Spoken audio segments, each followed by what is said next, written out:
Hello, everyone, and welcome to Answer the Call. I don't know how many weeks it's been since I've done this. I did do an Answer the Call not too long ago saying if I got nothing, I got nothing. And not only did I have nothing, but I was away a few times, anniversary, all sorts of things.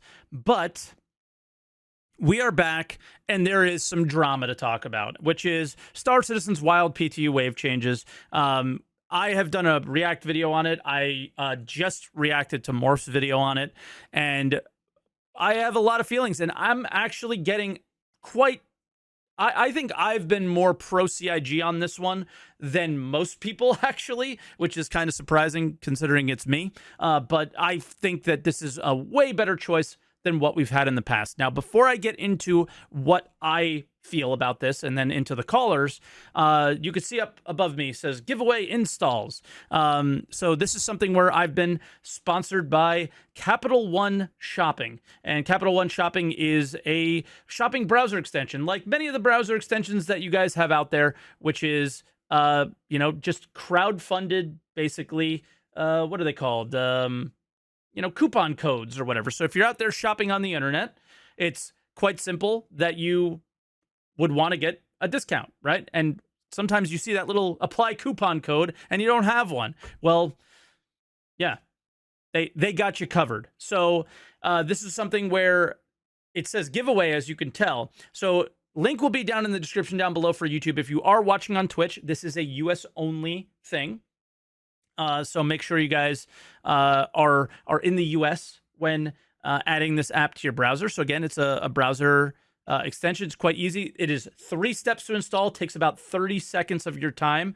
And we are going from the first giveaway, which is a keyboard, all the way down to a graphics card at the end, and a good one at that. So if you guys want to support the stream and myself and get something nice prizes for yourself as well, feel free to check out the link down in the description. And thank you very much to Capital One for sponsoring the stream and Answer the Call, I guess. So now getting into what I'm feeling is, well, I think that the previous wave cycle was horrendous. So I've explained this a few times. I will explain it again for the people who are watching this on YouTube. Is previously the wave structure was Evocati members, then wave 1. And what wave 1 was Evocati members, which are your quote unquote your best testers, which that's even arguable. And because I was in it, and you know what? I wasn't the best tester, and I still am in it.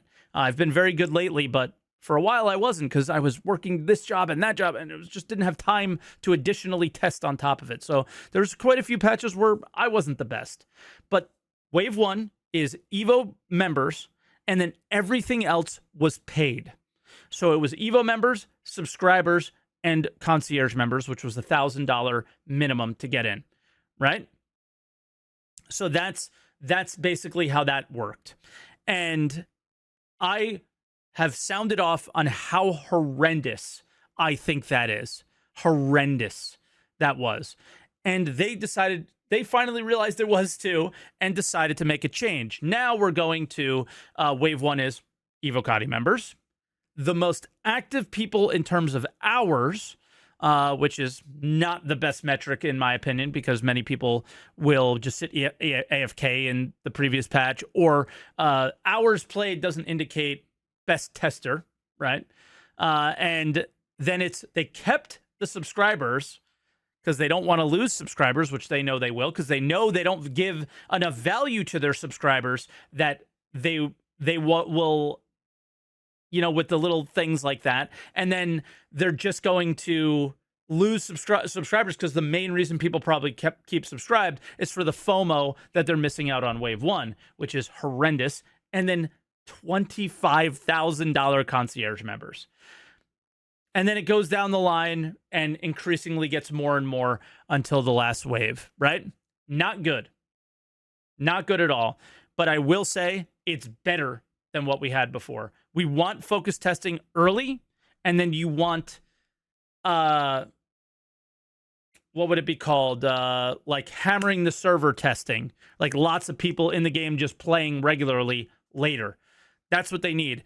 Now, the way that they previously did and have been doing their PTUs is Evocati's a mess, like most people know, but so is Wave 1. And a lot of the times we get to a Wave 1, they are not taking feedback on certain aspects of the game.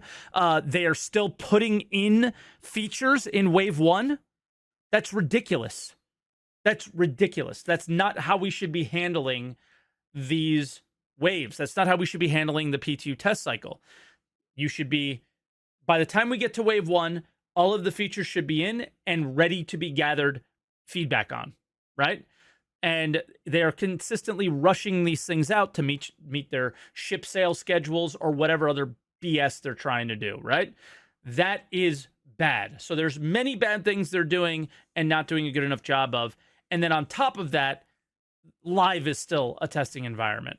So my last feeling is if you're going to do this, you need to treat the PTU like a live service, or excuse me, you need to treat the PTU like a testing environment exclusively. But live, the PU needs to be a live service experience. That's how it needs to be. If you're going to go through all this, that's how it needs to be, because players need to play the game that want to play it, which you clearly have a lot of those, and testers need to test. Right? If you separate those two a little bit better, because what's happening now and what they're calling out as the issues are people are playing the game in the PTU and not testing properly for them. So that's where we are. Let's jump into the first caller, who is Von Bismarck. Von, can you hear me okay? Yeah, I hear you just fine. All right, I hear you loud and clear as well. So what are your feelings on this? Are you kind of with me, or are you feeling maybe I'm a little too pro CIG in this scenario? Because I am getting a lot of kickback on my opinions on this. When have you never get kickback? But I'm with you on it. On Though. this show, unfortunately, on this show, I get too many people agreeing with me. Well, probably. I don't know. Actually, I do understand why CIG needs to change it. I do agree with you, but I don't understand why do they like. I don't know. Their management is like either smoking crack or something, because it just seems like they knew the problem and then just kind of messed it up a little bit more. They botched the solution. Yeah, like they went down the correct path, but tripped all over themselves the way down it. Like I done a lot of testing before, and usually testing can be something where it's like, hey, here's a place you can sign up, so people who really want to do testing can sign up here, and they can have 1,000 people, and they can just do a raffle on those people. Hey, we need 500. Here you go, grab 500 of them, put them with Evil Cotty, have them test it out until wave 1. You hear what I'm saying? Like that way would be a lot easier. Yes, but what, like, we always have to go back to what they're calling out is that nobody's testing. They're checking out the new ship and then they're leaving. So who would join that raffle? Is everybody feeling the FOMO that they're feeling right now that just want to be included? Well, they have a department dedicated to like Q&A, and they can have those guys with Evil Cotty and with the raffle guys and just keep checking on them. Like, hey, are you testing out these things? Are you testing out that stuff? If you're not, we're going to kick you out and we're going to select one of those other guys that we didn't, select them within the raffle, and just keep doing it that way until at least you get to tier 1. Like it's a lot of work to manage. It would be, but it'd be better kind of not managing it or just leaving it up to a system that's based on cost that you put into the game, which is kind of laughable because it's funny. You said you've done Evocati. I'm on the chairman club and I have yet to be selected for Evocati. Well, why would you be selected if you're in? That isn't I know. That has nothing to do with it. Like, I don't expect it either. Yeah, Evo's always been. They're essentially like extending the way they handle Evo throughout the entire wave cycle instead of just Evo now. Yeah, and that's exactly what I'm trying to say. It's like I don't expect it either. Yeah, like B medium chairman doesn't like. I don't think I'm granted access to Evocati, so I don't even want it at that point. But well, how do you feel about Wave 1 though? And that's where I'm conflicted. And I agree with you. It's like I get what they're trying to do because they do need people to actually specifically test. and that's always important to get specifically things tested out, so either be fixed or just getting out of the game. Yep. We don't have to worry about it. But again, it's just like wave one, and you're using what is it? The subscription. I don't I know how I feel about that either because it's like, yeah, I guess people like, are you doing subscription based on time, or can I subscribe now and then get in? Like, how does that work? I believe the moment you're subscribed, you have a tag. Like, so let's say wave one comes out and you're in wave one for 3 days. If you subscribe on wave two, you just get access. Like your account's now flagged as a subscriber and you just can copy your account to PTU and you're good. Yeah, and that just seems like a money grabbing kind of idea. It's like we need, another way to make money. I We're gonna feel I agree, but I feel like it's not a money grabbing idea. It's an Oh, attempt okay. to not lose it. Well, And I I don't I think that's the right thing to do. I think they should eat the shit that they have put out for yes. all these years and have done it wrong. You should suffer from the mistakes that they made. Yeah, and just that's the one thing where it's like accountability and admitting. I mean, Mhm. if they would've came out and say, "Hey, we're gonna redesign the way we're doing this. What is your feedback?" Like, how or there was none of that. It Mm. kinda just came out of nowhere on this whole new redesign for testing, and again, they messed up without hearing feedback, and now they're getting the feedback, and I'm sure they're pulling their hair out thinking they did a great job in the first place, I'm sure a lot of guys were high-fiving each other before they posted it, saying, Yeah. "This is gonna be good." As they always do. And then we come back and go, "What are you talking about?" And then they get mad at us. Yeah, and that's the one thing where I'm so surprised because from your show, from countless of others, and from people on Spectrum, there's a lot of people who want to give feedback before they do something. Yeah. And I don't know why they don't take the opportunity to say, "Hey, we have a great idea, but let's just tip our toe in and get some feedback real quick if this is a good idea from those guys." Or, put out something on Spectrum saying, "We want to do a redesign for testing on wave 1. What is the best outcome for this? Should it be A, B, or C? Which one of these followings should fit?" And then go with that. Yep. Because then you have less gripe, you know? If the majority says we wanna do it this way, then the few people who are kind of upset, "Oh, whatever, kick rocks," you know? You're I good, agree. but instead, it's like you did this wave 1, and it's all over the place. We knew we had to change it, but in the way they changed it, I'm just like, I don't know, it's just I guess I have to wait a few more months until they figure it out again because 'cause I'm not gonna do testing out like, again, I don't feel like I deserve to do testing, nor do I wanna do it. I don't wanna be put into that predicament and I You feel like, shouldn't "Oh, have I." to. I mean, what do other game companies do?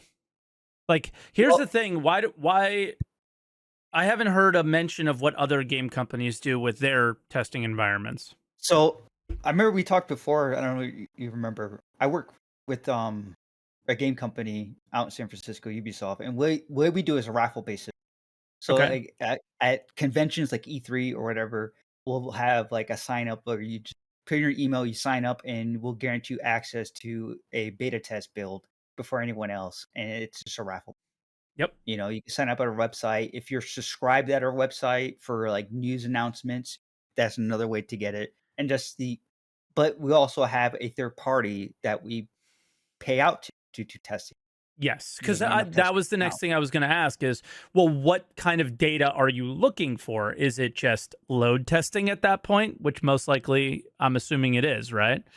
Yeah, Yeah. and that's where I wish they would have done the way that I yeah, in the way of saying, "Hey, we need a third party company to come in who has 100 testers, who can literally eat, sleep, and test and do load testing and do stuff like that. And we'll pay them like whatever amount, 10 grand or, $500 per person to do a month of testing.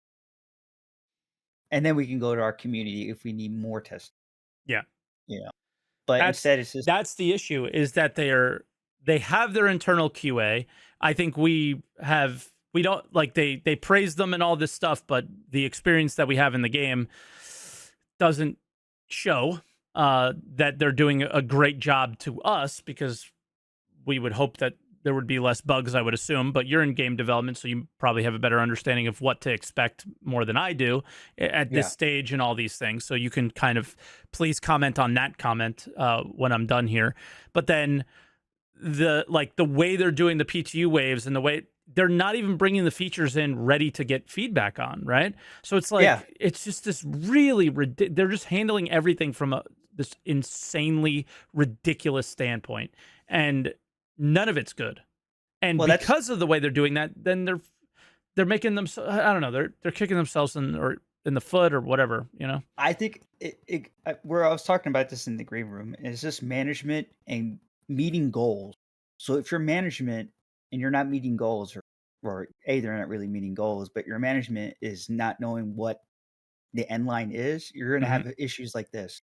Like a good game that we did testing for, Rainbow Six Siege when it first came out, we had a testing phase, and it was the same thing. You sign up, you did this, it's a raffle base. There was a third party company that did testing, and we had a build specifically put out. And in this build, we said, "Hey, here are the features we have out, destruction, some other stuff, and we just want you to specifically test these features out. And you guys have 30 days. Here's a form you need to fill out with some feedback and stuff like that. And it's a form that's online. It's not like a written form. Yeah. But in those 30 days, have it back to us. And once they have it done, we're like, great. How's these features? Any bugs? We fix it out. And then we move on to the next. And we do that in increment. And then once we're good, then we go to our raffle base where we actually bring community members in and say, hey, all the features are done or semi done. And So. this is what we want you to test the completeness. Like, Mhm. how complete is it? So what? How we can apply that to this scenario is that could be evocati is the hey we're testing destruction, Right. and then you go straight into load testing after that. Yeah, because load testing on the server backend is something that you can do just on player count base. So that's Are not like high on the list. are the players in the test raffle based system under an NDA? Yes or no. That really depends on what features or what things are need to be hidden during like if they announce like, hey, 320 is going to be, I don't know, like the whole C, this, that, and the other, and they already told everybody, then there really doesn't need to be an NDA unless there's specific features that are like, we don't want nothing to be spoken about. Then at that point, they will have to say, these features have to be tested separately before we do a public one, or they can remove it, flag it to be removal, have the public testing done with the raffle, and then Yeah. have those features put in. Like that's management though. That's like good management. You need to have people at the helm, people within their internal QA also at the helm working through those processes. And if they don't, and let's say it's just like, I don't know, their marketing team is the one handling this, then Hmm. you're gonna have what you have now. If there's not someone at the helm to really understand like how to do this process, then it's always gonna be a gaggle fuck. It really is Yeah, I mean because the only reason they have an NDA is because they're hiding the state of the game, not because they're hiding features that and people already know exist. that shouldn't be like NDAs specifically on games that need it, or usually it's not really about how the game looks. It's more about features within the game or game loops that they Yeah. don't really want the world to know yet because it's like, hey, we've been working on this and it looks ugly, but it's there. Like when they talked about what was it, scavenging? I think it was the first implementation of scavenging and it looked garbage. But they're like, Mhm. hey, it works. Now we have to make it look pretty. Like, that would be something under NDA. It's like, "Hey, we're gonna have you test out scavenging. It looks like garbage, But but they're the showing it flow of it." anyway. Right? I know. That's where it's just like, "Oh, It's almost under NDA so they could show it on ISC and that's it, you know? yeah, yeah." That's Or where something. It's funny. yeah, that's where it's confusing. Like, they wanna have a lot of transparency, which again, I always put them on this pedestal transparency-wise, somewhat. It's like, "Hey, you guys are doing a great job transparency." A lot more than a lot of game companies will ever.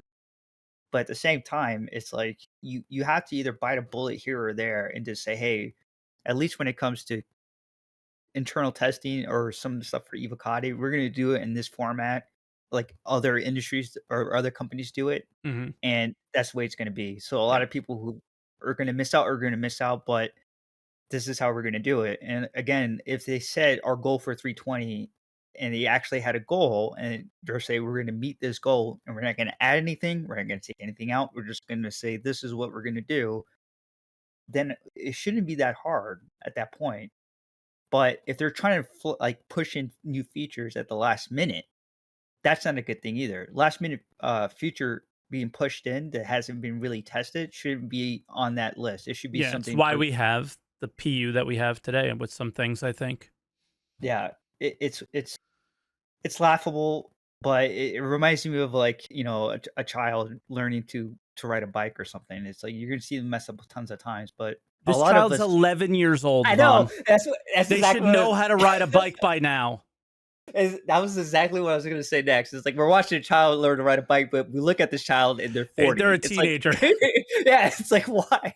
Why are you struggling so hard? You should know Yeah. this. But hey, And that's Vaughn, where listen, the queue is getting huge.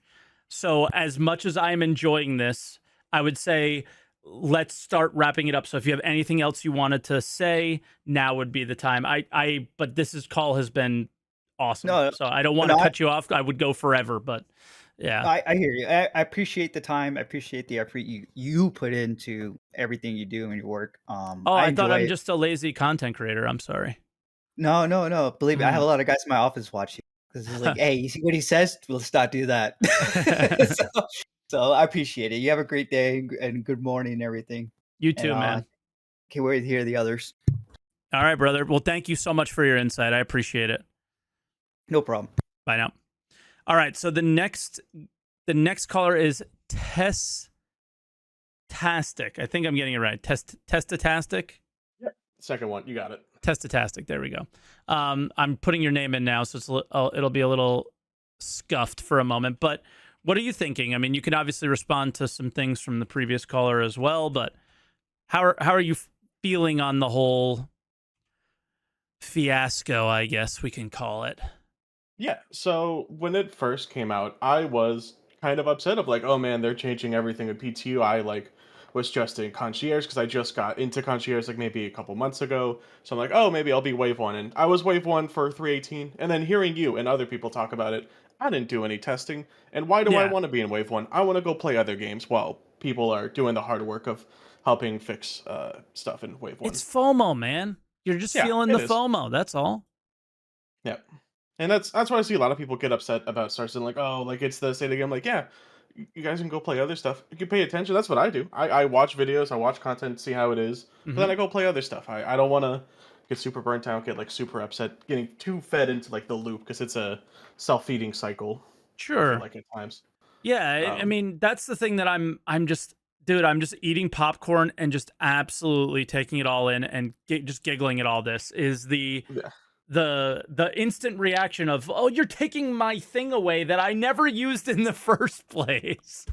You know, and it's just like what you ever it reminds me of a child that like they weren't playing with the toy, but once you wanted to like put it away, then they want to play with it. Yeah, well, no one likes having stuff taken away that you had before, especially because they didn't put out that developer. I'm dropping his name. Who put out the explanation of why they did it, like the day Mhm. after.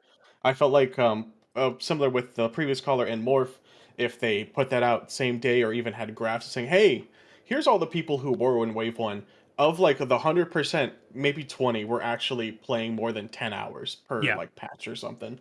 And I'm like, guys, we need to have better stuff because I know they haven't fully published the 318 postmortem saying, here's all the bugs that we missed, but because we missed them, because all these people who were supposed to be in there were there for maybe one day, and that's why. Yeah, and the Uh, I mean, that's a whole nother thing. Is 4 weeks now since they said we'll see it soon. yeah.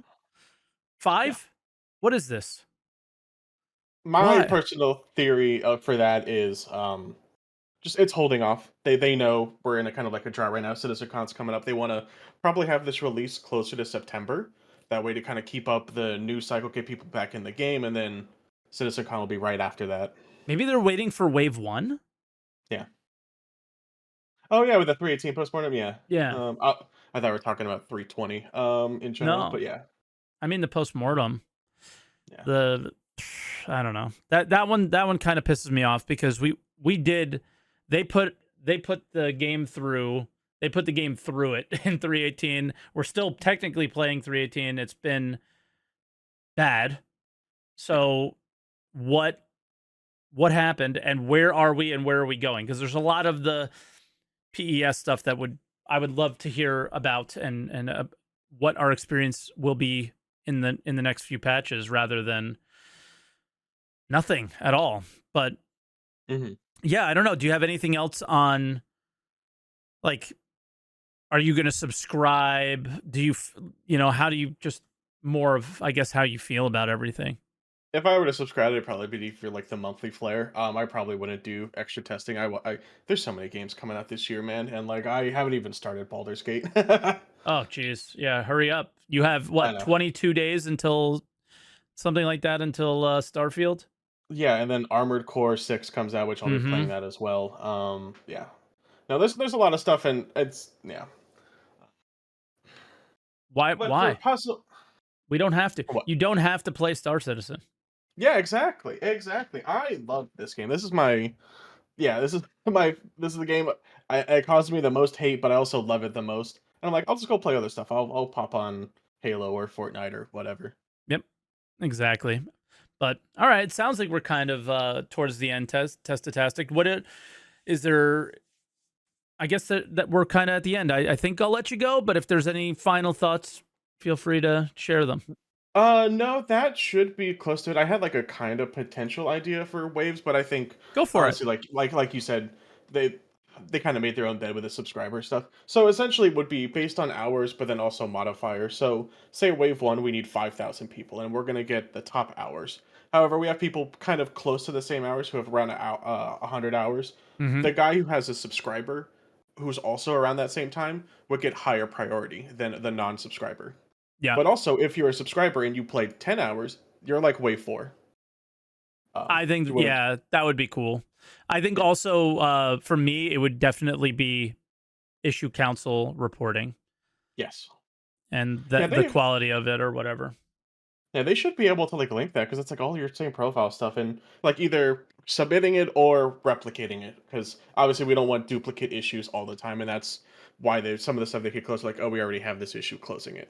Yep, and that's why we have an Evocati essentially, because you will see the issue council go from pretty good to absolute shit show as soon as you get to wave 1. Yeah, it's just duped reports everywhere. It's horrendous. Yeah, most people don't read what's in there previously. They don't know how to like properly put in bug reports. I feel like some of that they could possibly do with some documentation, like an onboarding stuff of like, hey, while you're downloading PTU, watch this video of like what we are trying to get you guys to do.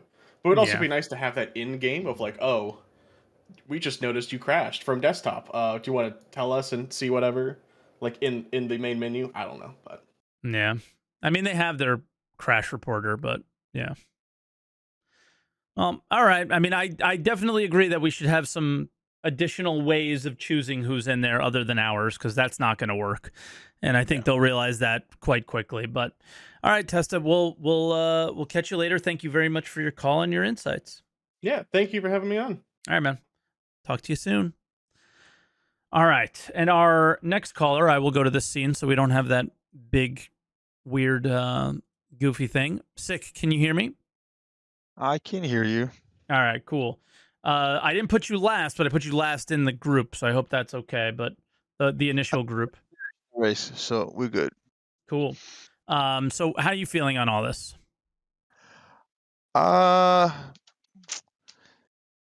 Mike, I don't care. That's one way to feel about it.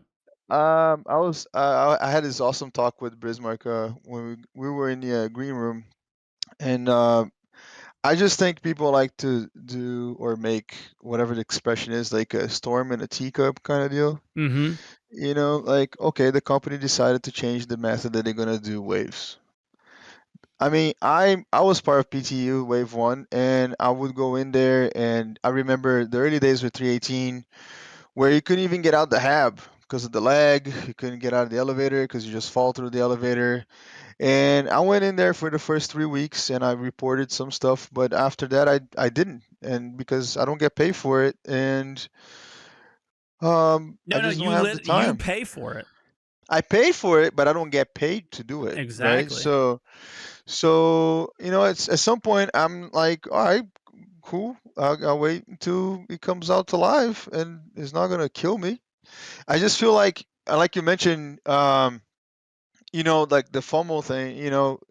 It's real for some people. It really is. I understand that completely. But there's nothing to miss out on PTU because you're gonna get it in live anyways. So there's I don't know. I just don't really care. Like they change it, whatever. I wasn't doing a very good job on PTU to report those kind of things. I was never that good to do that because I just don't have the time. Most of the time, where I find a glitch or a workaround or something, like I mentioned before, I like to stay on the spectrum and stay on the help desk. If someone has an issue with the game that they're trying to play, and I know how to go around or fix it. I can try to do that, but besides that, I don't really don't care, man. Like I I spend my $110. Like that's it. Like I'm not stressing out. People are just stressing out too much, I think. Well, do you think maybe it's because they've invested more than you? They have this, it's not just FOMO, it's also the entitlement, and I deserve this, because I see Right, a lot of that. right. I agree. There's that. Um, but again, like you're not missing anything out because whatever's in PTU is gonna get fixed or Mhm. quote unquote fixed, and Yeah, it's gonna go probably it's not. gonna go to yeah. So I don't know, man. I think people just I kind of quit going to Spectrum for a while because like you go into the general and people are just being negative all the time, and I don't think people understand. And again, I talked to this about this with Bismarck. Is like I think the worst thing about Star Citizen is that it's an open development. It's the best thing and the worst thing Oh because yeah, people see how things are going and they have this unrealistic view or expectation of what they want, right? And then it absolutely. doesn't happen, and then they just oh. What was that post that you covered? Mining with the was Oh, that the prospector is prospector is dead. dead. I'm Yeah. like, bro, like, By the way, come there on. should be a video coming out early this week, where I touched on it. So ridiculous. Like, there's so many things that people just freak out about. Like, oh, my coffee cup doesn't go in my hand the right way. I mean, Jesus, man. So I don't know. I don't really care if they're gonna change. I think the way that they're doing is probably a little bit better. It's not, you asked Bismarck how other companies do. I used to test a lot for EA in closed beta for F1 games because I've been into that for a while. And man, you had to fill out a form, and you had a specific date and time that you had to be in there. You had to answer like 10 questions, and you had to have like a minimum of words for the answers. It was not just like I like it. Like that wouldn't fly. And then if you didn't do it, you just don't get to test it anymore. So if we need to be more rigorous about the testing phase and how people are working, I think I can't say his nickname, bro. Like Testastic. English is my third language, bro. I can't like sometimes. Bro, English is my only, and that's a hard name. So Testatastic. right, like to do like an hour slash, reports, like on the issue council, because I think it is valid to see those people that are taking their time to write it, take the pictures, shoot the videos to send it out. I think that's very valid, Hmm. and I think that's a good metric to use. But if and then do like an avocado of like I don't know 2,000 people, and if those 2,000 people out of those 2,000 people 500 didn't show up for more than 2 hours, take them out, Yeah, get that 500 that new ones. that's where they gotta be. They gotta get their dedicated. But the thing is over the course of 10 years, do you expect us to always be there and have time? Like the difference between like the EA thing and what we have now is every quarter there's another patch that they're testing. They're not testing a game that releases once a year or a game that releases once every couple of years. It's like constant. Like Evo is part of the circular cycle of the Star Citizen patches. So like, halfway through a live patch, you're already thinking about the next Evo patch coming soon. So like I agree with you, but then I also worry that you're booting people that like they were on vacation. Or you're booting people that were like, bro, I need a fucking break. He Like doesn't need to myself. see overall booted out of Okada, maybe just that phase or maybe just that time. You know, I mean, the problem is you're creating more work, right? Like anything, any Yeah. solution here is going to generate more headache and more work, and someone's going to be like, not everyone is like Elliot, like on the IIC, right? Like talking like out of his face the whole time, Yeah, excited he even about what he's posts on doing. Spectrum and Reddit, and he's He's into it. awesome, dude. I absolutely love that the episode, but you know, like it's just going to create more work, and again, and I that's didn't like the the episode. He was very slow. He was very slow. okay.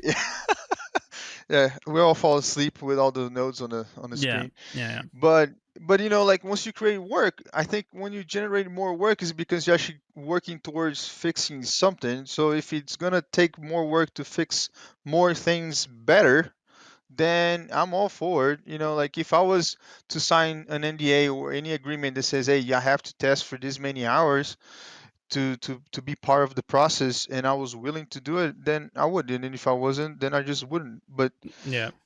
it's just more work, Mike. It's just all it is, man. I don't know. People are just freaking out about things all the time. Like I just feel like people are just being negative all the time. Just bro, if you don't like, just like Tess said, bro, go play Baldur's Gate, bro. Like do something else. Jesus Christ. Like But I know they're you can, loyal. right? No, they're loyal to Star Citizen, man. They can't. They Have have to be you loyal. No Starfield. You cannot have play Starfield. You have to be loyal.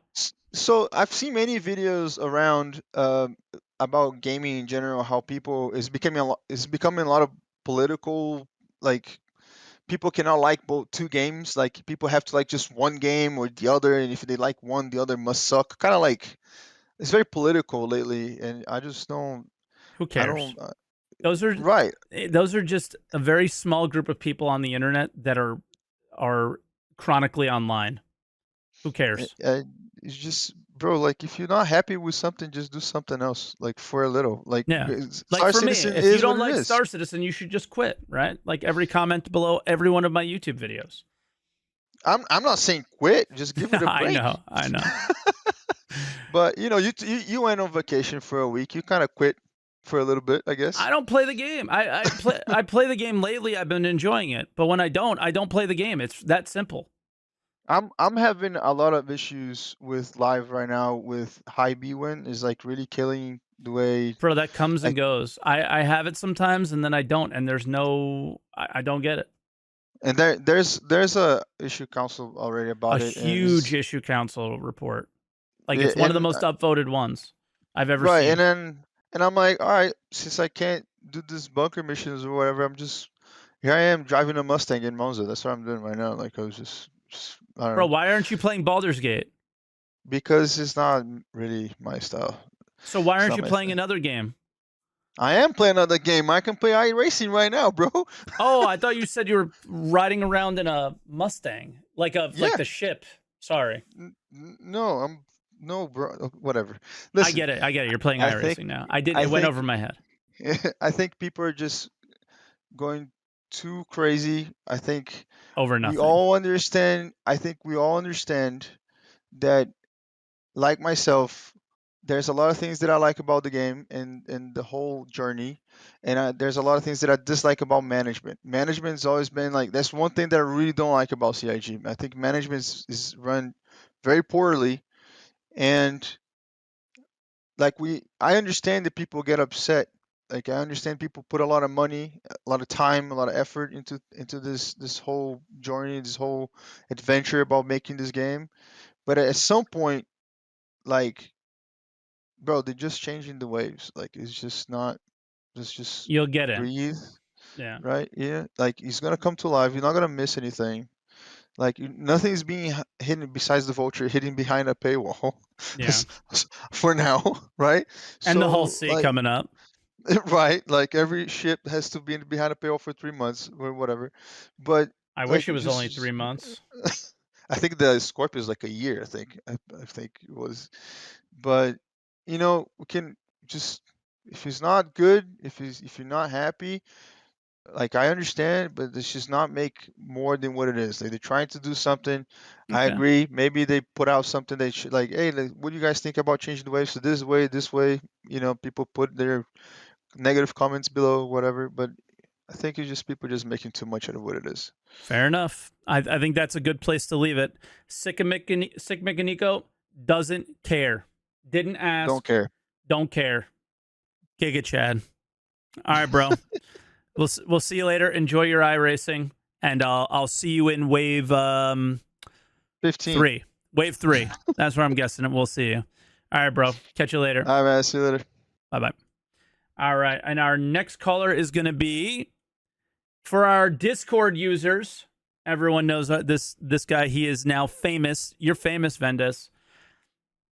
Discord users will know Vendes. Welcome to the show, man. How are you feeling about all this stuff?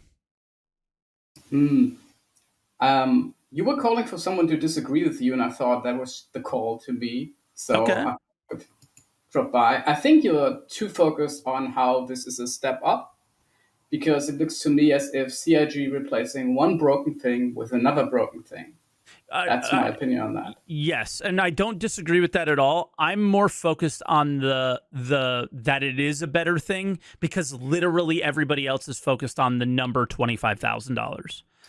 Yeah, okay, that's fair. But they had, I just looked up how it was before the change, and they had Wave 2 doing pretty much exactly what they are doing now across all the waves, bringing in the active backers across all game modes, and they didn't use this tool that they had. And they didn't really use right? it. Yeah, like it was very short from what I can tell, and that it was only a small number. Wave 1 was always the longest wave. Yeah.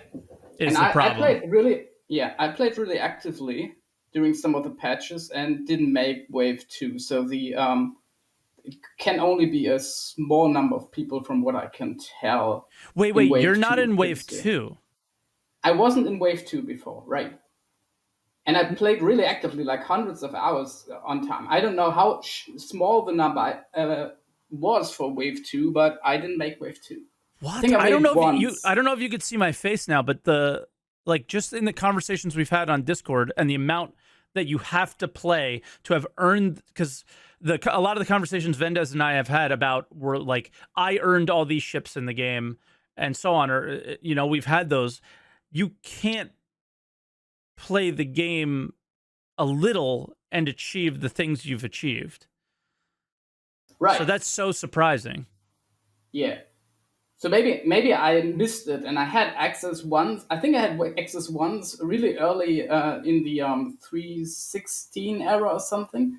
But I played so actively during 3.18, for example. And we have to see if I make an early wave now, because it's the last 2 patches. And I have been pretty active in both these recent patches. So I would imagine, I would imagine you would be in Wave 1, but I would... When we do get the Wave 1 of 320, definitely at me on Discord or something like that, and let me know if you got in, because I'm curious. Yeah. I would also like to take the opportunity to respond to Sigme a bit.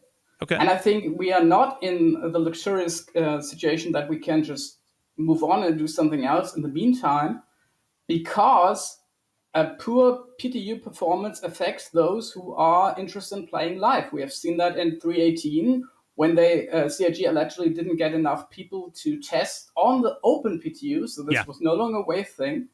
And they, I think they were not perfectly honest about it, because I was on the open PTU in 3.18, and some of the problems, like the broken ASOP terminals, they were already present in those patch. Very on present. The PTU. Yes. Yeah.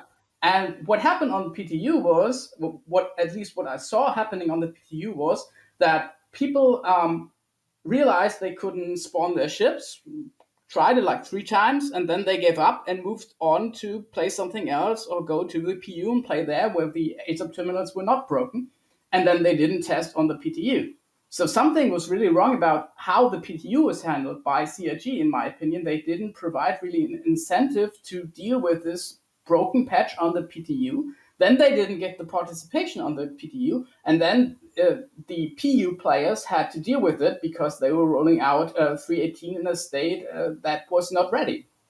So we can't really say, oh yeah, let's do something else while this is going on the PTU, because it comes back to us if we are interested in playing Star Citizen on the PU at all, right? I don't know how I'm going to loop it around to this, but I'm curious what you think. Like, it's ridiculous for me to do this, but do you think it would be beneficial if the Star Citizen video content wasn't so focused on making everything look so pretty, being in a fucking spaceship and interviewing developers about what they did 15 years ago, or spending time on saying, hey guys, these are the specific issues, this is where we are in the testing environment, you know, like the fact that there should be a segment on SCL every week going over these things, or in ISC every week going over these things, is how I look at it. Why aren't we, do you think if we utilized all of the avenues of communication, we would have better experiences with the PTU, I guess? Because I was just thinking, you know, you got to read the entire patch notes to get the full understanding of what you're dealing with. I think that there are just too many parties within CIG that seem to be like almost completely disconnected from each other. We like, definitely agree on that. And playable now and all this stuff just doesn't go well with now let's talk about how we're properly testing stuff. Mm-hmm. And I also think, I mean, if we look at what just happened, the shitstorm, I don't really care about concierge members. I'm far away from being concierge, so I don't really care. It doesn't really affect me. But nobody should care about concierge members. Like, other than the fact that, like, thank you for supporting the project as much as you have, right? But the entitlement aspect of all this stuff is, I don't care about your stupid entitlement. You are, like, in my opinion, you already have enough. Right. And it's so many years of development. I don't know. CIG cannot cater towards some people that gave them money like 10 years ago and aren't giving them money now. I think that's a problem for CIG. It's maybe like CIG's fault that it took 10 years, but I don't really see this entitlement thing being justified at this point. No, and it never has, right? It never has. Right. They were not forced to spend that extra money. No. And they shouldn't get like huge benefits for spending that extra money, because it's just not, it's overspending and something that is. They're already getting huge benefits. They already get huge benefits that negatively affect the gameplay of the game. Like, what more do you want? The game would be much, much better if everybody started out in Aurora and had to earn everything that is in game. The entire game would work a lot better if that was the case. But it's not the case, and that ship has sailed. But Vendes, they have 47 kids, 2 dogs, a herd of cats, 16 goats, a turtle, and 6 jobs. So they don't have enough time. Yeah, right. Yeah. But yeah, I mean, back on the PTU a little bit. We're having we're goofing, but I mean that we don't disagree, but I am much more focused on that this is better than what we had before, and you have to focus on that and allow them to at least try what they're doing now, maybe, and then go, here's my feedback on this. Here's how you could take what you're doing now and do it better. I think is the thing for me. Like, I don't think it should be hours played. That is not the right way to go about it, right? You're going to get I think you're going to get into wave 1 in the next cycle. But is it because you were a good tester? Maybe not. It was, you played a lot. Sure, you were in the server. They were getting data from you. But was it valuable data? Do you deserve to be in wave 1? Are you doing enough issue council reports? Right? Like, things like that. At the same time, let me say something. Let me say something about that right away. Please. I think one aspect you don't fully see, I think, is that a good number of the players of Star Citizen, active players, don't have English as their first language and are not as good as writing issue council reports as native English speakers, I would assume. And this is also a factor. So only writing issue council reports would also not be something that would work as a measurement. So I agreed with the previous statement that there has to be a mixture of several things in this case. Yeah, fair enough. Fair enough. And I think active testing is one of the better metrics, or active playing, really treating the game as, or the PTU or even PU as a game should be helping and should be better than some concierge member logging in, enjoying the entitlement for 2 hours and then logging out again. I think it's quite a step up, even with this flawed metric of just activity, and that's the problem, if CIG managed to get those players to play actively in the PTU. Yep. And this is, I don't really see how they are going to achieve that. Yet maybe they have something up their sleeves that they will show, but I think they need to introduce some incentive.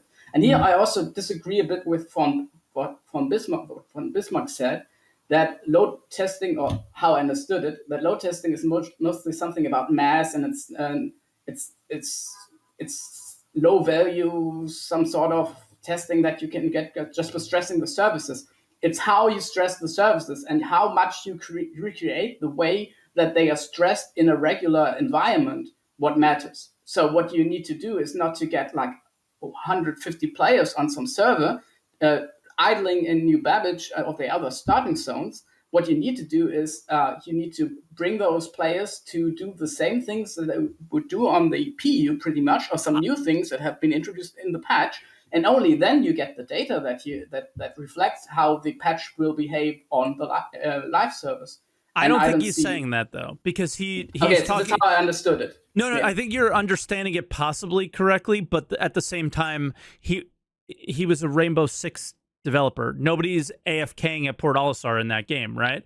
So the way to load test that game is a lot easier. You just play it because you're going to be interacting with these systems because it's a much smaller environment. So I don't think he's ignoring I don't think he's pushing load testing aside and saying, it's just, people joining the server or whatever, because they have a game that is playable, or like it has its core loop, and players are just going to do that core loop over and over again. It's much easier to load test than a Star Citizen would be. So I think your point's valid there, but I don't think that's the point he was making necessarily, right?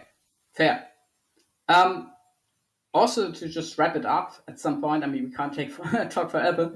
Yeah. I think I agree to an extent to the it's a step up idea. But I think this is on the secondary narrative or the secondary takeaway from this situation. To me, the overarching, the most problematic takeaway is actually how disconnected some people that make decisions as CIG are with the community. I mean, I'm not emotionally invested in concierge members. I don't really care about them, but I could easily predict a shitstorm coming from this idea of splitting the concierge levels across waves. That's so easy to see. Like, I could probably show this to someone who's not involved in Star Citizen, tell them, give them a 5-minute elevator speech on Star Citizen, and they will be able to realize that this thing is going to result in a shitstorm that takes away a lot of the good things that may come with it. And this has happened here again, and it's not for the first time, unfortunately, in recent times. And I think this has to be put under management more than it has, or the management, maybe some other managers have to handle this. Yeah. And the one thing is I hesitate to blame it on management actually a bit. I mean, what I was seeing here is maybe the lack of management, like not doing really and managed development here, and letting some people that maybe some devs that don't have really a connection to the active players on the PU. This is how I explain it to myself. Maybe those developers that just want to develop their software, that just want to do their job and whose success is measured not in happy players, but in getting the development of Star Citizen through the door bit by bit, maybe there needs to be some connection between those developers, if they exist like that, and the entire marketing circus and the communication via Jared and all the other channels, because it's such so inconsistent. Yeah, Right. I mean, it's. I don't know who needs to hear or see something, but I don't even know how to say it anymore. It's just gotten so old. The idea of making decisions, but always having the monetary value of things involved in them, and it feels like it was an infight of the testing environments are not giving us what we need, and then somebody else going, but we need to have these monetary values to things. And it's gross. It just makes everything feel gross. Yeah, it's like kind of from the outside at least, it looks like I don't know, countries having some diplomatic issues with each other, and then they surface and somebody else sees them, and we are the somebody else in this equation. Yeah, for sure. Yeah. But all right, it kind of sounds like we're done. Yeah, or you're done, I should say. Not we're done, but I am. yeah, and I appreciate it. So a common Vendes W, as I would say, right, Vendes? As you would say, yeah. As I would say, yes. So thank you for your call. Thank you for your insight. And Thank you. I just hope they keep iterating on this and making it better. That's kind of where I'm at with it. So it's a good start, maybe, and we'll go from there. But thank you again. We'll see you soon. All right. So that was Vendes. Our next caller is going to be Kovalski, but I need to just change the name here real quick. We're done. Kovalski, can you hear me? Yep. Hello, Awesome. I hear you loud and clear. So one thing before we get started is I keep putting out, what do other games do? And, you know, fortunately, with the first caller, we had a developer, but also sort of unfortunately, like other games that you play, I've experienced PTU environments in other games. They are nothing like what it takes to get into a PTU environment in this game, right? There's live service games out there that do public test environments. Have you played any of them? What are your experiences with that before we jump into it? Because I'm kind of trying to put the ball on the tee for you guys here and show how stupid this scenario is with CIG. Well, I think first PTU I've played was Albion. And how did that work? How did you get into it? And was there any expectations from them or anything? And was it already live? No, it wasn't. Okay. So it was kind of the same situation as here. Kind right? of. Because technically, So Star the Citizen's game live. kind of had, but it was a really bad system, and I'm gonna elaborate on that later. They had this council of the most active guilds, and they were inviting members from those guilds. Yeah, that's not a good. That's not good. Yeah. I mean, there are also public PTUs. I played World of Warcraft public PTU like sometime. Obviously, I think each game makes it different. It is just because each game is different. Maybe I didn't play enough similar games on PTU to make any conclusion, but it all felt different. Can I quickly jump in and just give an example that I've seen that Sure. I think you just did the public PTU with World of Warcraft, or New World has something similar where like, all right, a new patch is coming. There's a PTU environment that you could play in. It is open to everybody to play in, but it is in a state that, there'll be little bug reports, but they already have it in a place where it is kind of the last step of things. CIG is using us as the first step, essentially, which is, I think, where the whole problem is. And then they're upset that they're not getting the results that a properly paid QA company would give them. How the fuck is that my problem? That is where I'm at with it. That's kind of my thing. This is both bad, but also good. It, You it, see, it could be. uh, Yeah. all the time. Well, first of all, I'm gonna say I have more than one cat in my account, but I'm not concierge, so I never cared. Uh, Second thing, I'm now evil, so I care even less. Uh, Everyone before me, you guys were talking about how that wave change may benefit CIG, right? Their testing process. However, no one talked about how it may benefit players. I look at PTU from a player perspective as more like a leverage on changes and like I don't know, push an agenda uh, of what I want to see in the game. And the earlier you can provide your feedback, like the more are the chances that something will be changed, Yes. right? Well, I was never wave 2 even as well. I How the always paid fuck for the is this sub. real? How, guys? This is two people that I know play the game significantly more than I do, and they're not even wave 2. I don't understand this. I don't think they've just created this concept and then never actually used it. Yeah, I think you're right at this point. There's no way. So yeah, I'm Somebody kind of in chat just said, concerned. "Why does he talk like Cutlet?" Well, kind of similar accents, I guess. Yeah, I think they're from the same fucking place. Maybe that maybe is why. Yeah. Do you ever think of that? With the new wave system, I'm a bit concerned that those people who were winning the game before may create a situation that they just win more. And What do you mean? you have to have really good, self-control to not push the feedback that will just make your gameplay look better without thinking about the bigger picture, you know? Because we are not only testing the mechanics, we're not only testing the changing the code, how good is the system works technically, we're also testing the gameplay loops. Yeah.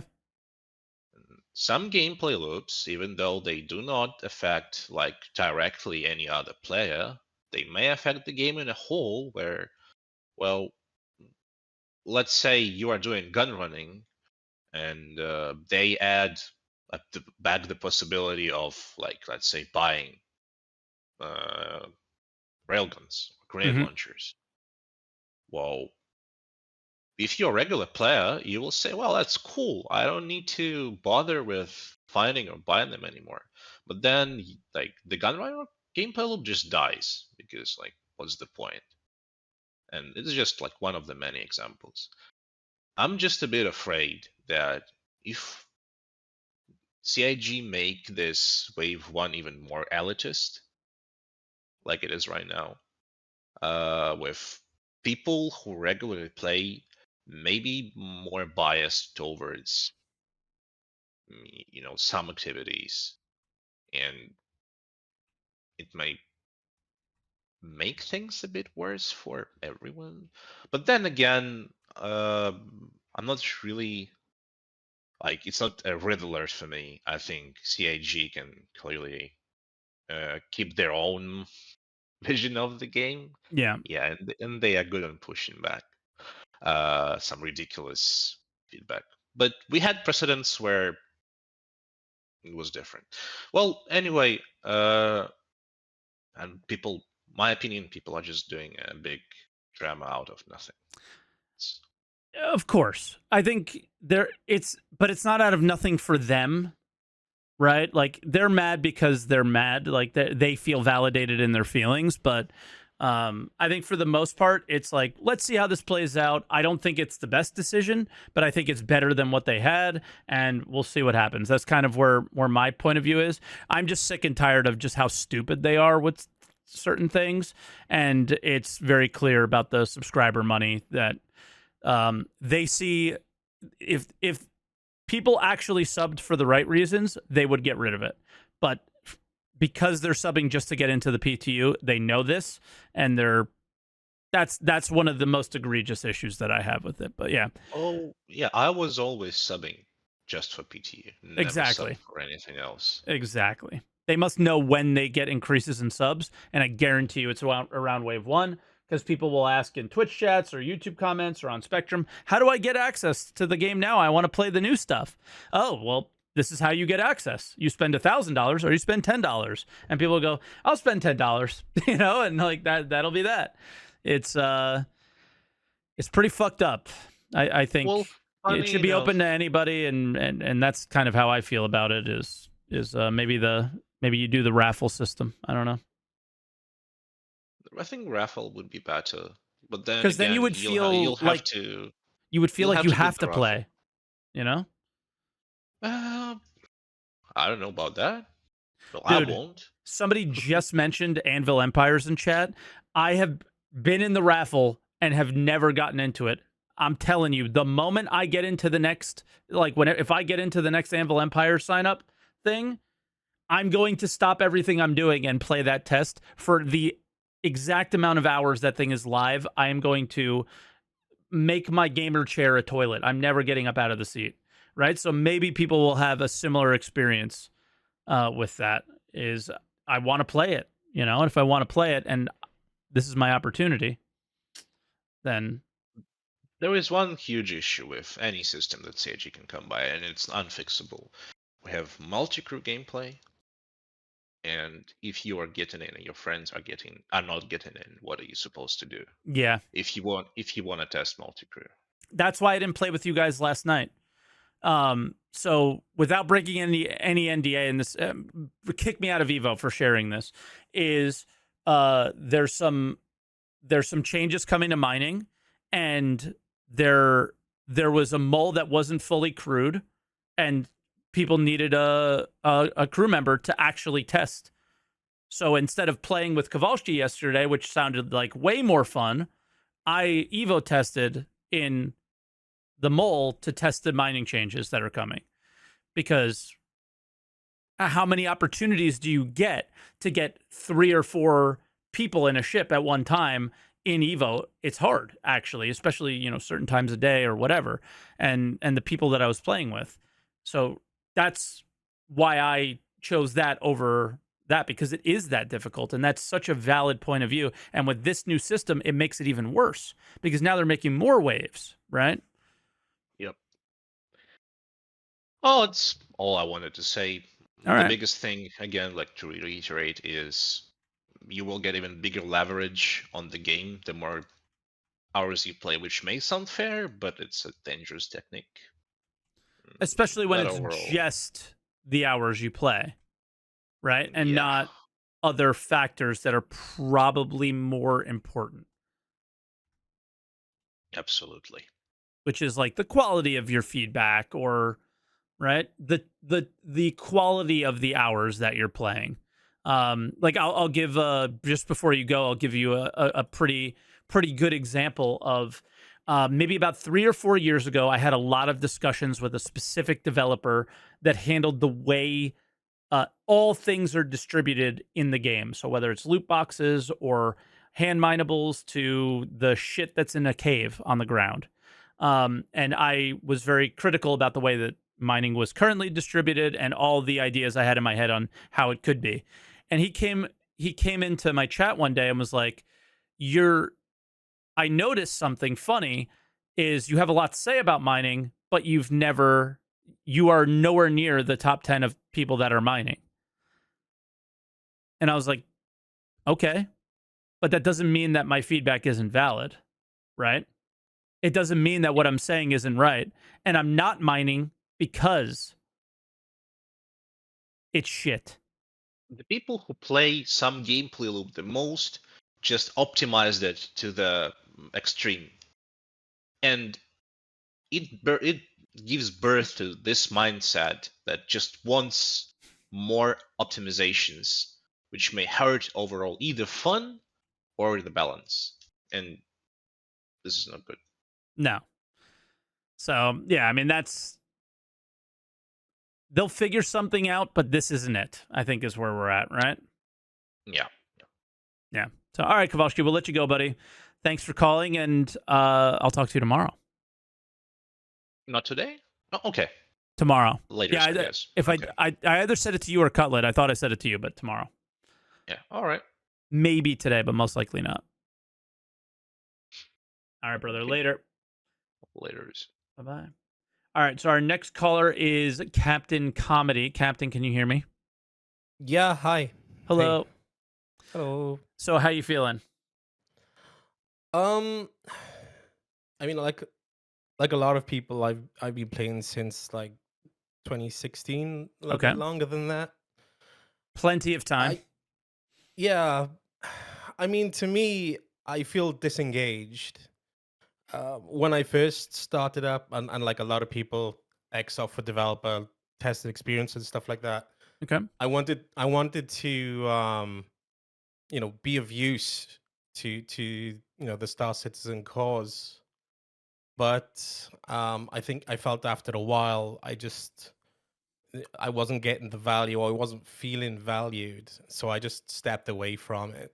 What makes you not feel valued? I'm trying to pry it out of you, but I know there's this is a extremely valid feeling for the way Well, people are feeling about this right now. I think let's look at what Sig was saying, in that they couldn't get the testers to test some of their features, for example, in 3.18. And that to me says, well, okay, then what's your retention like? What's your attrition like? Because you've been here, you've been around for like 9-10 years now. Is it our fault? You should have a healthy base. Yeah. What are you doing to keep your testers? Because whenever I hear about wave 1, wave 2, etc., it's always treated like it's a reward, or you should be you should be grateful. It's never a case of this is work. You are not there to have fun. You are there to test and resolve a bug. And the most dedicated of testers, you never hear about them. They're just there in the background doing their thing. So it's like, well, You've been hearing about them a little bit more recently. I think they kind of figured that part out just a tiny bit, and are now like giving ships away to the most valued testers or whatever. Like the people who tested these specific things, we gave the ship specifically to that thing. Void Dude got one, Cutler got one, like a few people got them. They call them like unsung heroes or something like that. So I think they should. I feel like they should be doing more, or at least doing more to give them more of a platform to represent and be heard from. Because it's great having the content creators talking about them, but they're not them. They're not the ones that are there day after day. And they talk about, oh, we've changed how the waves work. What engagement do they have with those testers to decide what that's going to be? Because I don't think they would have said, yeah, bring in more, bring in the subscribers, bring in the people who are probably neutral to testing. I mean, if you put them on a spectrum, you had like lawful good or chaotic evil. Those, for example, those testers would be like lawful good, and the people who aren't tested are neutral, and the people who are abusing bugs are chaotic evil. It's like, well, how are you going to incentivize people to be testing in the lawful good section, for example? And I don't think this bringing in subscribers is going to answer that problem, where absolutely not. They haven't got that quality. That's the neutral. They're not testing, and they might pop in and play a little bit, but that's it. And from what I've seen, the only two things that's been mentioned so far is that they're looking at the amount of hours that's been played to bring them into like wave 1 or something like that. Mm-hmm. But that's not the only thing. Like you say, you don't agree with that, but that's what else are they looking at? Because there has to be more. If they're already saying now that they don't have the numbers, they need something that's going to incentivize people, whether it's new or existing players, to come in and start doing that quality testing that they need. Because there's going to be so many situations, like you mentioned just now with the mining, where people have to come away from their gaming to come into test, and it's like, well, why should I? Sure, I came away from like hanging out with my wife, like she was like, oh, like I got off. I did my own Evo testing on my own, And then we were sitting on the couch, and then I got a Discord message, and I was like, I really have to go and do this because Well, I felt like brownie points to the wife for letting you do that. Yeah, like I honestly felt like these are the moments of like this is like make or break for Star Citizen feedback in that scenario, because you're not going to get this scenario again. I'm not going to be able to provide my feedback on this specific scenario until Wave 1, and it's already too late by then. Yeah, and I wonder what kind of pressure the quality testers feel with that kind of mindset, knowing full well that anyone is there taking up spots of quality testers, Mm-hmm. and it's not going to be done because you know full well that those people aren't going to do it. Yep. I mean, in my workplace, we treat them like subject matter experts because they've been doing it for so long, and when you lose that skill set, you know, your capability to test is reduced so much more. So you know, you should be really treating those. I mean, giving them ships and stuff like that. I mean, ships have no It's value. okay, because, but yeah. yeah. I But mean, what to would you me, give them? I think that's for them to work out. They have a lot of tools to identify and assess who's the quality testers, and then speak with them. You know, ask them what is it you want from us that you think will keep people, Perhaps, you know, yeah. testing in the way that we want. You know what I and think then put would? that out there. An actual testable environment. I'm so Yeah. tired of testing whether or not something works. Yeah, It's yeah, it's I mean, it's not about, oh, there's a little bug here. It is like straight up, did the fucking door open? You know, like that's where we're at with this game. And why do you think you're losing retention? Why do you think people like you yourself aren't playing anymore or aren't testing anymore or whatever? It's because half the time the environment, you can't even fucking log in, or you can't, you know, there's major game breaking bugs with these environments. That's what their QA should be for. And that's where, in my opinion, how I see the world, and I could be completely wrong, is their QA should get it to a point where we can provide feedback. I should not be there A/B testing whether something works or not. That's on them. yeah, I don't know if there's like a relationship missing or some sort of. They got the place where they can submit tickets and stuff like that, but it's very one dimensional. It's just one way for them to feed it in, and then Yeah. they get feedback back, but there's no relationship building there through that platform. And I think that they need something there that works more closely with the testing team from SIG. And I don't know. You look at EVE Online, for example, and they have like a council for representation of the community. They go to the offices, they help test, and they have communications. They give direction on what the community thinks and stuff like that. I don't know. I've not seen that kind of collaboration between community testers and SIG testers, or you know, the management there. So it's like, well, okay, what's the opportunity you have here? And I think if they have conversations with those high quality testers, at least there's a way forward there. Because this approach, this small change, it just looks like a money grab, and a lot of people are saying that as well. It's so funny because it looks like the opposite to me. But yeah, I get where people are coming from, but I don't think it's trying to get people to the next concierge level. I don't see it that way. No. Which is why they should just remove the idea of concierge altogether and remove the idea of subscribing altogether. Because if they remove the idea of concierge altogether and never mentioned it, I think there would be a little bit of arguments on the concierge forums. But the easy response would be, go play then, dude. You're not even playing. Yeah. Yeah. So shut up. You have no say in this. You're not playing. But then they kept the subscriber thing in, which fucks the whole thing, right? Yeah. That's where it died. It has nothing to do with the concierge levels. Yep. Ridiculous. Yeah. But we'll see what happens. I mean, at least they're willing to change their approach. I mean, for me, it's good to admit when you're wrong. That says a lot. But I don't know if this is admitting that they're wrong. It's just change of tact. So. Yep. I'm with you there. But all right, Captain, I think we're probably coming to a head here in this call, and sounded like you were about done. I always say that with every call. I apologize. It probably sounds stupid, but I don't like just being like, all right, I'm done with you, and then hang up. I feel it's rude. Yeah, so I try to be like, all right, feels like we're about at the end here. Do you have any final thoughts? Shout out to Gibbswell. You can have peas in your Sunday roast, and this is a Welsh accent. I'm sorry. Thanks. I've dealt with Welsh people before, and I love them. They're some of my favorite people. I love moist noodle. Okay. Later, brother. See ya. Bye. I know. All right, so next caller is John. John, can you hear me all right? I can hear you all right. Beautiful. We had no voice comm issues the entire episode. It's a first. So, John, you're our last caller today. How you feeling? You're gonna be the one to head us out. So you have the Ooh. hardest job because you've already heard what everybody else said. Well, let me take you back to the first thing I thought of when I Okay. saw the post. All right. And that's my first initial thought. So it's not the thing I'm really in. But when I was reading that, I genuinely got angry. And Me too. Me too. I paid. I'm a concierge.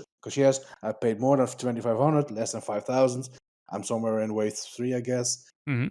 I got angry, but I did not get angry because of the fact that I was a concierge. It was the way they communicated. So again, I totally agreed. We need more testers, but to be honest, I'm a concierge. I get access to wave 1. What do? I get in the game. I do look at my nice ship, but with the first thing that annoys me, I'm out, gone, bye. Yeah. I don't want to play anymore. And I do not think I'm the only one who thinks like that. So, yeah, entitlement is a thing because they should have maybe sugarcoat it a little bit better or hire somebody who can actually communicate somewhat better. But they're not wrong either because most concierge, they do not test. There's just a few group. And it's also has something to do with Star Citizen fatigue. Yeah, which is it totally drags on. understandable for that to exist. Like to have fatigue with Star Citizen is not a crazy thing to feel. No, and I do love the idea of the game, but what my idea of the game is might not be the game actually in 5 years. Yeah. Or it could be better, it could be worse, it could be anything. But it's not that fact that they said, "Oh well, because of those concierge members and stuff that I got angry." It's more like it's one small thing above another, above Mhm. another, above another. And again, I love the game, but I'm fed up. That's yeah, it's frustrating. And then I get the initial reaction. Oh, even that they're taking away from me. Not that I'm kind of feeling entitled, but I don't deserve it. I don't deserve it also, if you know what I mean. Yeah, but the initial reaction is fair. Like, oh shit, like, does my money not mean anything to you? Right? That's exactly what I thought. Because most likely you've put in more money into this video game than you've ever put in any video game in your life. And yeah, I get where people are coming from. And a lot of the initial Spectrum posts are their initial reactions like, what the hell is going on here? But after a little while, you've realized your entitlement. Mm-hmm. They haven't. So there's that. That's why I'm sitting behind my PC with a monocle and a top hat on, and every time I made somebody in the verse say, "You're welcome."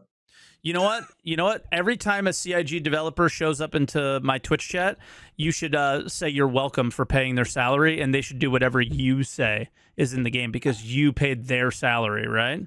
I think it would be more than fair.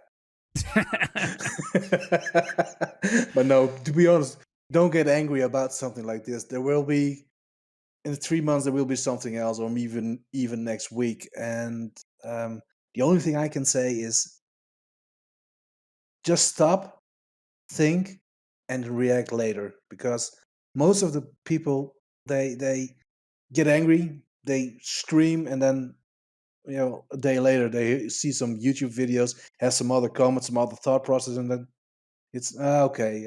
What was I worried about? But yeah, yeah, I kind that's of not what happened. always have the advantage. I try to avoid it as much as possible, but because it's 10 o'clock in the morning right now, everything happens after I stop streaming.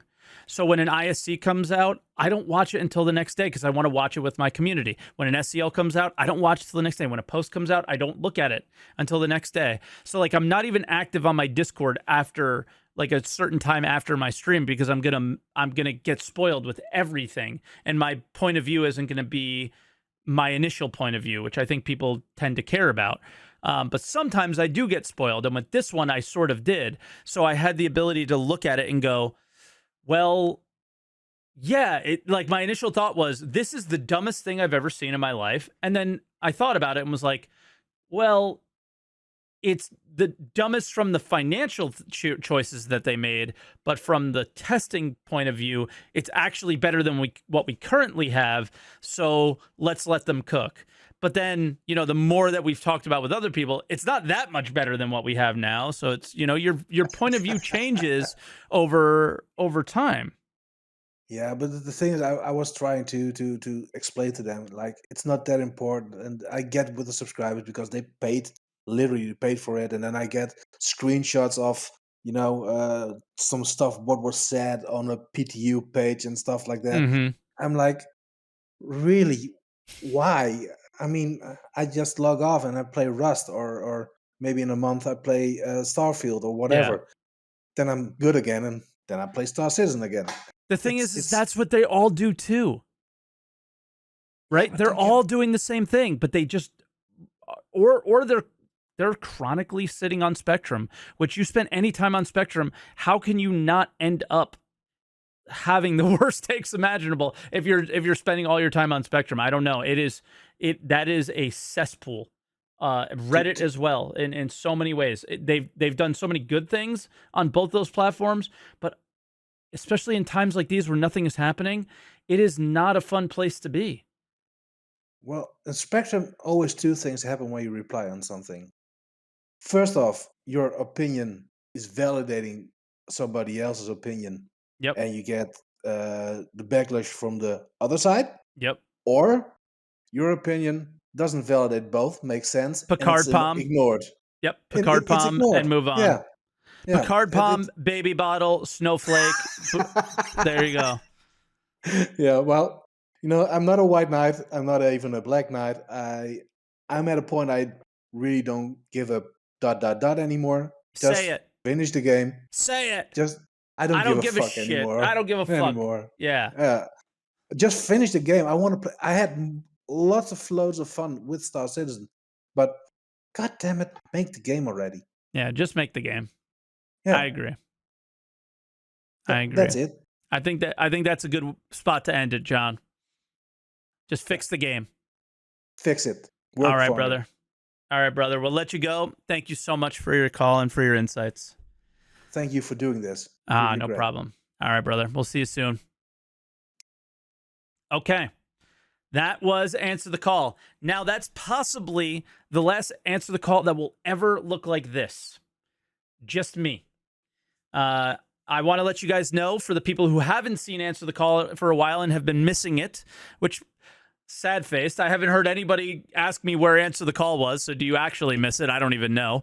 I am looking for a co-host. So I've been talking to a few people, and I'm talking about a regular co-host. The day might change. It might not be on Sundays anymore. But I think the show will go on if I have somebody I can regularly bounce my thought processes off of, and we can touch on whatever's gone on this week in Star Citizen and still continue it being Answer the Call and having the callers call in as well, right? So if for me just to sit here and every Sunday morning go, hey guys, so what do you think about the random things that happened today? And then nobody call in is demoralizing, right? So then you don't want to do it. So for the last like 3 or 4 weeks, I've just been like, bro, there's nothing to talk about. What do we do?